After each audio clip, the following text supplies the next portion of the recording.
She gave up her dream for her family, then at 60, she did the unthinkable.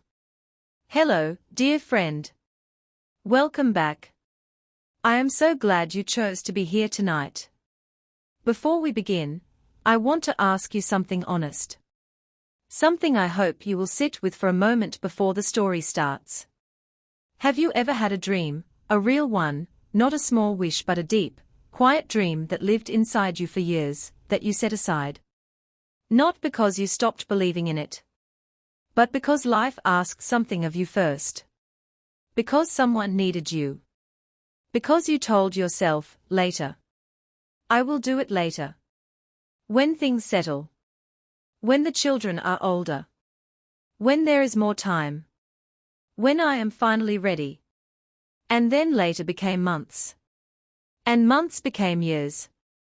And the dream began to feel like it belonged to a younger version of you, someone you can barely remember being. If you have felt that, even a quiet, small version of it, then tonight's story was written for you.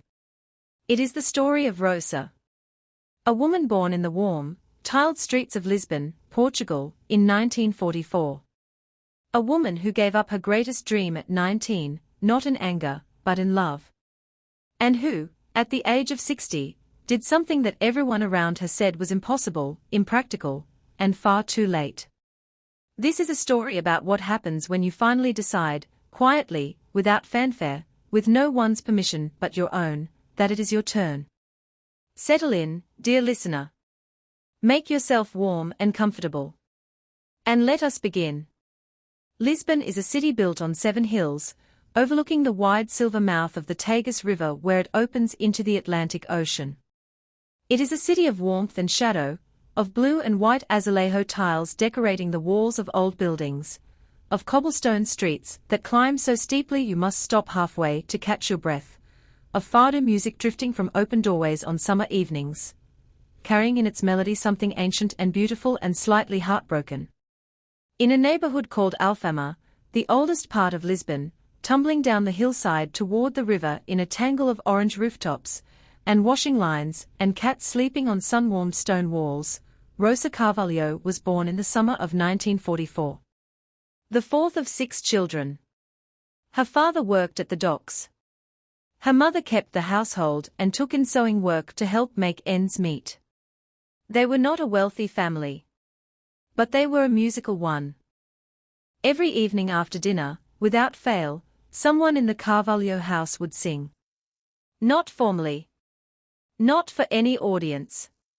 Simply because music was the way the family breathed.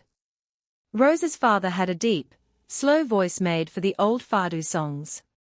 Her mother sang while she sewed. Her brothers and sisters picked up whatever instruments were nearby, a guitar, a recorder, 2 wooden spoons tapped against a kitchen table. But Rosa's voice was different from all of them. Even as a small child, when she opened her mouth to sing, something happened in the room. Conversations stopped. People turned toward her without meaning to. It was not simply that she had a good voice, though she did, clear and warm and perfectly true. It was that when Rosa sang, she meant it entirely. Every word. Every note. She sang the way some people cry, without self-consciousness, without holding back, giving everything to the sound. Her music teacher at school, a serious man named Senor Montero, told her parents when she was 12 that Rosa had exceptional talent. That she should be trained properly. That with the right instruction, her voice could take her somewhere extraordinary. Her parents listened carefully. They thanked him. And then they went home to their 6 children and their careful, modest budget and their life on the hillside in Alfama, and the conversation was quietly set aside and never mentioned again. Rosa was 19 when her father became ill. It happened fast, a collapse at the docks one August morning, a frightening week in the hospital, and then a diagnosis that used long medical words to say something simple and devastating. He would not be working again. Perhaps ever. The family's income disappeared overnight. Her brothers were already working but not earning enough. Her mother's sewing brought in very little. That year, Rosa had been quietly saving money. Not for anything grand. Just saving, with the soft, careful hope of one day taking singing lessons from a teacher, whose name Senor Montero had given her years ago. She had kept the name written on a small folded piece of paper in the pocket of her winter coat, moving it from coat to coat each season without quite knowing why. Just in case. Just because. She took the money out of its tin on the shelf above her bed. She counted it carefully. It was not a large amount. But it was enough, just enough, to help her family survive 2 difficult months while her father slowly recovered. She gave it to her mother on a Tuesday morning, without saying what it had been for. Then she found work at a laundry on the edge of Alfama, and went to it. She did not stop singing. She sang at home in the evenings. She sang at the small church near the top of the hill every Sunday morning. She sang while she worked, in a low voice under the noise of the machines, old songs, invented songs, half-remembered songs. But the lessons, the training, the larger possibility, she folded all of that up, neatly and without bitterness, and put it away with the piece of paper still in her coat pocket. There was too much to do. And Rosa Carvalho was not, by nature, a person who spent time mourning what could not be changed. She was a person who got on with things. It was one of the finest things about her. And sometimes, when a quality is very fine, it costs you something without you realizing it. At 23, Rosa married a man named Duarte, a carpenter from the neighborhood with kind dark eyes and a laugh so loud it rattled the crockery, and an absolute, total inability to carry a tune, which Rosa found endlessly and privately amusing. They moved into a small apartment 3 streets from where she had grown up. They had 2 children, a son named Pedro, and a daughter named Inés. Her life was full. That is the truest and most complete thing that can be said about it.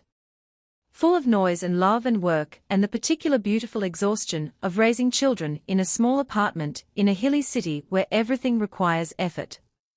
Full of long Sunday lunches with family and neighbors who knocked without warning and her father's slow careful recovery, and then later, her mother's gradual decline, and all the 10,000 ordinary demands that a life places on a woman who is at its warm, tired, irreplaceable center.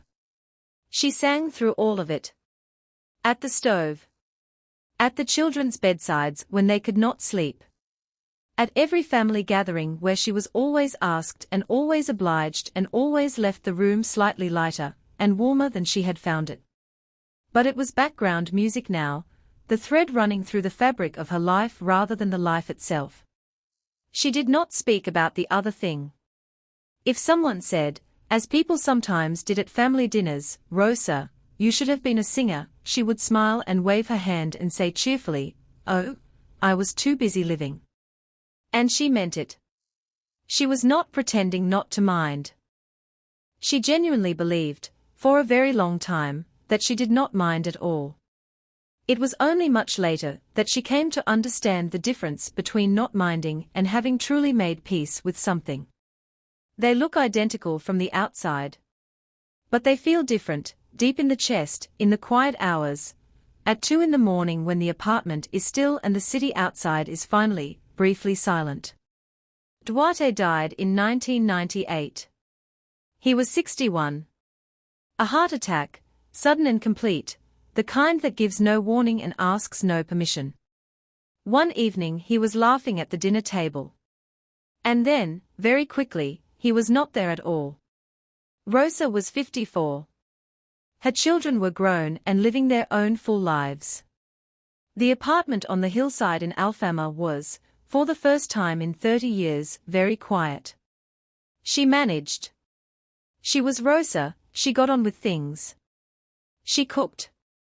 She visited her grandchildren. She went to church every Sunday. She helped her elderly neighbor Senhora Baptista with the shopping on Thursdays. She was, to all outward appearances, coping with great practicality and quiet dignity. Inside, something had gone still. Not broken, Rosa was not a person who broke easily. But still. The way a musical instrument is still when it has not been played in a very long time. Present. intact, but silent. It was her daughter Ines who suggested the choir. A community choir was forming in the neighborhood, open to everyone, no experience needed, Wednesday evenings in the hall behind the church. Just to get you out of the apartment, May, Ines said gently. Just for something to do. Rosa went because Ines asked and because it was simpler than explaining her reluctance. She sat at the back on the first evening. She listened while a young conductor named Tomas, 26, patient, with the particular gift of making people feel capable before they had proved it, introduced himself and asked everyone to sing a simple warm-up phrase. Just a few notes. Just to hear where everyone was. Rosa sang. The hall went quiet. Not uncomfortable quiet. The other kind. The kind that follows something true and unexpected. Tomas did not make a scene of it. He was too professional for that. He simply moved calmly to the next exercise, as if nothing had happened. But after the rehearsal, as people were gathering their coats and drifting toward the door, he found Rosa. Senhora, he said carefully. How long have you been singing? All my life, said Rosa. For nobody in particular. He looked at her steadily. Would you consider singing for somebody in particular? We have a spring concert. I would very much like you to have a solo. Rosa stared at him. She was 54 years old. She was wearing her everyday coat. She had her shopping bag on her arm. She had never had a single formal singing lesson in her life. I think you have the wrong person, she said. I am quite certain I don't, said Tomas. Rosa sang the solo at the spring concert. In the church near the top of the hill in Alfama, where she had attended every Sunday for 40 years, in front of 200 people, with Pedro and Ines in the third row, and her grandchildren sitting wide-eyed in the front. She was terrified. She had not slept properly for 3 nights. Her hands were shaking as she stood at the front.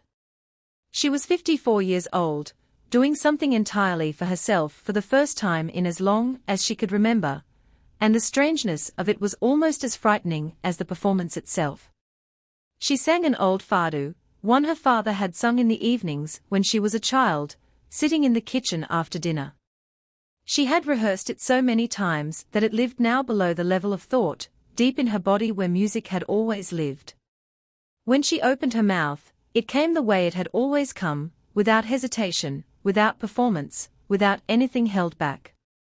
And the way rooms had always gone quiet when Rosa Carvalho sang, since she was a small child in Alfama, went quiet. When she finished, Ines was crying in the third row. Pedro was doing the face that men make when they are working very hard not to cry and not quite succeeding. 200 people held their breath for one long, precious moment, that particular stillness that follows something honest and true, and then the stillness broke, warmly and completely, in the best possible way. Rosa stood at the front and received it. Not with false modesty. Not with performance.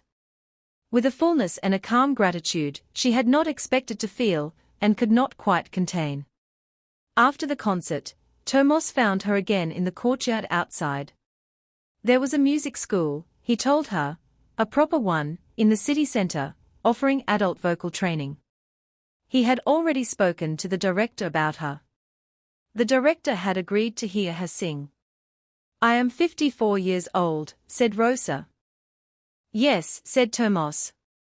And you have been singing for 45 of them without any training. Imagine what 10 more years with proper guidance could do. Rosa looked at him. Then she looked at the church, the old stone, the warm light still spilling from the open doors, the tiled floor she had walked across every Sunday since she was a girl. She thought about a tin of money on a shelf above her bed. About a small piece of paper folded in a coat pocket, moved from coat to coat for 35 years. About a thin serious teacher, who had said something true that her parents could not act on, but that had been true regardless. She thought about all the years of singing at the stove and at the bedsides and at the family dinners. All the years of giving her voice to everything else while the other thing, the possibility, the dream, the folded piece of paper, waited quietly in its pocket. She breathed in slowly. She breathed out. "When is the audition?" she said. Rosa Carvalho began formal vocal training at the age of 55. It was not easy. Her technique needed work.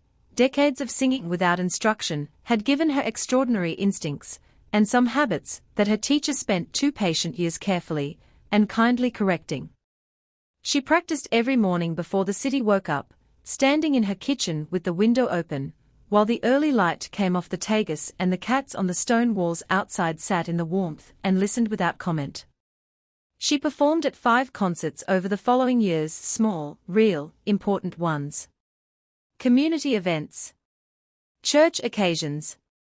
A neighborhood festival of traditional music one warm June evening, where she stood on a small outdoor stage on a cobblestone street and sang 3 fados to an audience seated in the open air while the sound went up into the Lisbon night, and the city received it. As it always received its music, like something it had been quietly expecting all along. And then, when Rosa was 60 years old, something happened that she had not planned and had not dared to imagine. She was invited to perform at Lisbon's main concert hall. Not a large slot. 20 minutes, in a program of traditional Portuguese music. But the concert hall. The real stage. The lights that she had read about and never stood under. Her children came. Her grandchildren came. Old Senhora Baptista from next door came in her best coat, and refused firmly all offers of a seat. Termos stood at the back of the hall with his arms folded, watching with the expression of someone whose quiet, certain faith has just been quietly and certainly confirmed. Rosa stood in the wings before she walked out. She was 60 years old. Dark dress, her mother's earrings, her hands perfectly still. She was afraid. She would have been lying to say otherwise. But underneath the fear was something larger and far quieter. A certainty that had arrived slowly, over 60 years of living and loving and working and losing and continuing, the unshakable knowledge that she was exactly where she was meant to be. That nothing had been wasted. Not the laundry, not the Sunday lunches, not the children's bedsides, not the 40 years of singing for nobody in particular. None of it had been the life she lived instead of her real one. It had all been the real one. And this, standing here in the wings with the warm stage light ahead of her, was simply the next part. It is never too late to begin. And nothing you have lived was ever wasted. It was all preparation. She walked out onto the stage. The lights were warm and gold. The hall was full and hushed. She could not see the faces from where she stood, but she could feel them, hundreds of people breathing quietly in the dark, waiting. She opened her mouth. And she sang. And somewhere up on the hillside in Alfama, in a small apartment above the street where she had grown up, a window was open. And the sound of the city's music came through it on the warm evening air, the way it always had, for 60 years, ancient and alive and entirely, perfectly itself. Moral of the story. Your dream does not expire. The years you gave to others, to your family, your responsibilities, the people who needed you, were not years stolen from your real life. They were your real life. And when your time finally comes, those years will be in your voice, in your hands, in everything you have become through living fully. You are never too late. And you have never been more ready than you are right now. Thank you, from the very bottom of my heart, for spending this time with me today. Whether you are here to practice your English, to find something peaceful at the end of a long and difficult day, or simply because you love a story that feels true, you are always welcome here. Always.